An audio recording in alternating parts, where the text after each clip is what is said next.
স্বামী স্ত্রীকে চিনবে না, স্ত্রী স্বামীকে দেখে পালিয়ে যাবে, বন্ধু বন্ধুরে চিনবে না, পীর সাহেব মুরিদরে চিনবে না, মুরিদ পীর সাহেবরে চিনবে না, দলের কর্মী তার নেতারে চিনবে না, নেতা তার কর্মীরে চিনবে না, বন্ধু বন্ধুরে দেখে পালাবে। এই কঠিন মুহূর্তে সূর্যটা মাথার কাছে চলে আসবে, জমিনটা তামার জমিন হবে। আজকের জমিনের মতো নয়।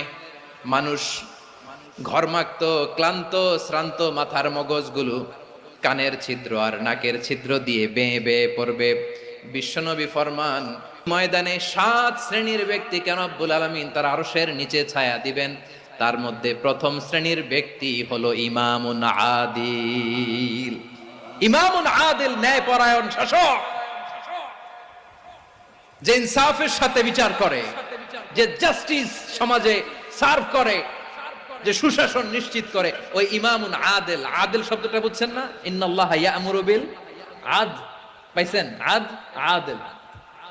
7 শ্রেণীর ব্যক্তিকে আল্লাহ তাআলা সুশীতল আরশের নিচে ছায়া দিবেন, যেদিন তার দেয়া ছায়া ছাড়া কোনো ছায়া থাকবে না।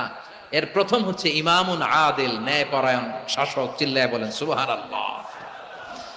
আবার বিশ্বনবী বললেন, ইন্নাল মুকসিতিনা ইনদাল্লাহি আলা মানাবিরা মিন নূর আন ইয়ামিনির রহমান। কিয়ামতের দিন যারা ন্যায়পরায়ণ হিসেবে আল্লাহর সামনে দাঁড়াবে, কিয়ামতের দিন রব্বুল আলামিন তার আরশের ডান দিকে ওই ন্যায়পরায়ণ লোকদের জন্য আরশের ডান দিকে একটা নূরের মিম্বারে তাদেরকে বসার সুযোগ করে দিবে।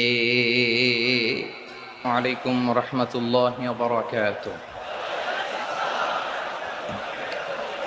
إن الحمد لله نحمده ونستعينه ونستغفره ونؤمن به ونتوكل عليه ونعوذ بالله من شرور أنفسنا ومن